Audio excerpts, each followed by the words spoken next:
always get looked down upon and this and that, and that's always something that I thrive off of. I don't look down on you, like why would you want to look down on me like I'm another person? I've been traveling for over a year, which it's changed my perspective completely on life. My whole year through college, like, I liked it and I liked learning, but I stressed the fuck out about money and about my time and about, like, balancing things. I come from, like, a family of, like, a lot of educated people, so it's, like, a lot of pressure, because I was different, like, my whole life. I mean, I started traveling basically because I had nothing else I could do. I mean, I was going to get fired from a job, and I was faced with being homeless again in the winter in Indiana, which is extremely cold.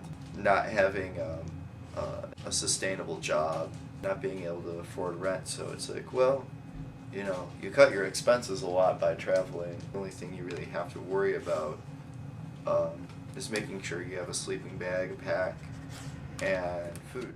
Where am I going to sleep tonight? What am I going to eat? How am I going to, you know? It's like down to the basics. And then through that, I feel like I've grown to like realize and look for. And not be so like selfish. Depend on, yeah, exactly. Like things that I actually need in life. Like just living completely for the day. Everything is definitely for the day. I mean, I'm so against what our society bases its everything on. And I feel like this lifestyle is completely a revolt against that. Giving up everything, like giving up all money, giving up all possessions, giving up all like actual cares. Like I know it's not productive to society to just like walk around and be like, can I have your money? Can I have your money? But like it's definitely something that each person should do. I think put things into perspective and care less about stupid shit.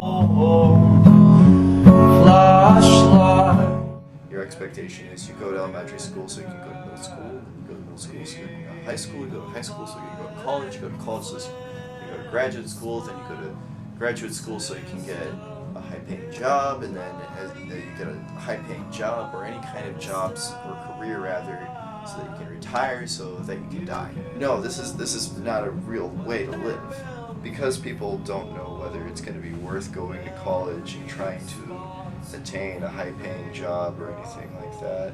It almost seems more worth the while just to go off and travel and see the world. It seems a better alternative than just acquiescing yourself to a system which really doesn't provide you that much and can't really promise you very much. I hate classism, so, you know, this is, for me, it's kind of a necessity. In a capitalist economy, no matter how many social services you have, it won't completely account for poverty.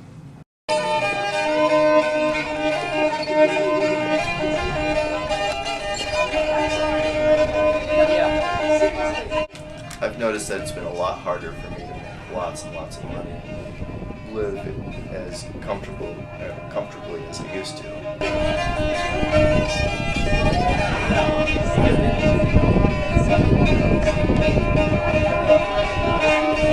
I don't know, I haven't really noticed I haven't noticed like a drastic change like other folks. But that's also like my reason for living this way, is that I don't need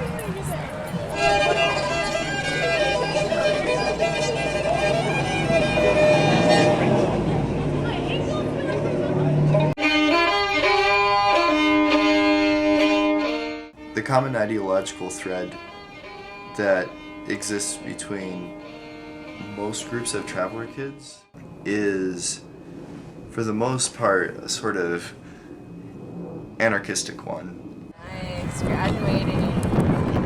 Are you guys scared to find jobs and stuff? It's one that proposes some sort of like economic alternative to capitalism, radical equality. It's more about an idea of like the individual existing within a community. You share with everyone and anyone, you know?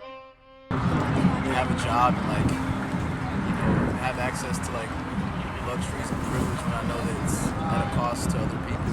Through this, I've like realized what it is that I want, and I have new beliefs and everything.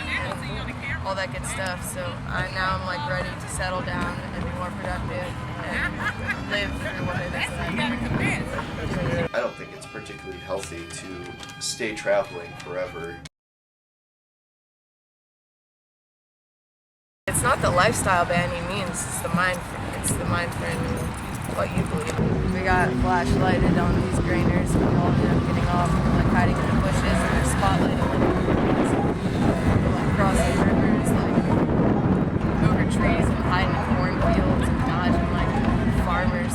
I ended up falling off a train that I'd been running alongside, and it was going pretty fast. It was going faster than I could run. I tried to get on a ladder and I fell off and broke my banjo again.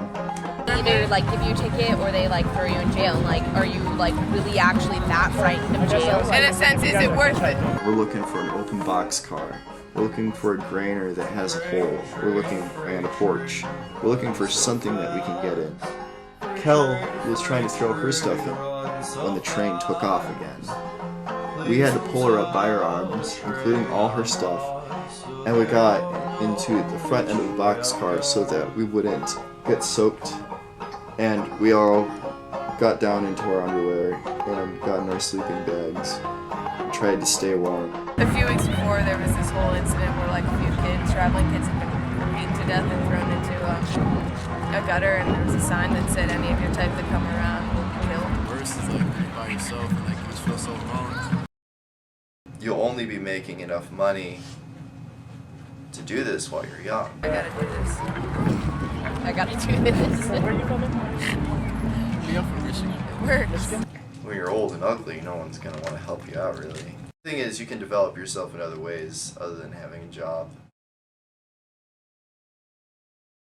And I'm ready to like stop and try to like get kids together and have a big garden and grow our own food, just work as much as I can to just be self-sustainable. I'm not sure what I'm going to do next from here. On the one hand, my parents and my family would really like me to like to see me stay in Richmond and go back to school, get my life together. I'd like to do that, possibly. That's an option. I also feel propelled to go elsewhere and see everything else that I haven't seen, maybe even internationally. There's still that desire. One theoretically can travel for as long as one can physically do it, but I do feel like I'm kind of running up on my personal limit of traveling. There's so much to do in this world. I don't want to confine myself to this one identity of the traveler kid. I figure there's a lot of things in this world that I can do, and I don't know, traveling's just one of them. That's the one thing that sucks about traveling though, is like I can't listen to music. I need an iPod because like I'm addicted to music.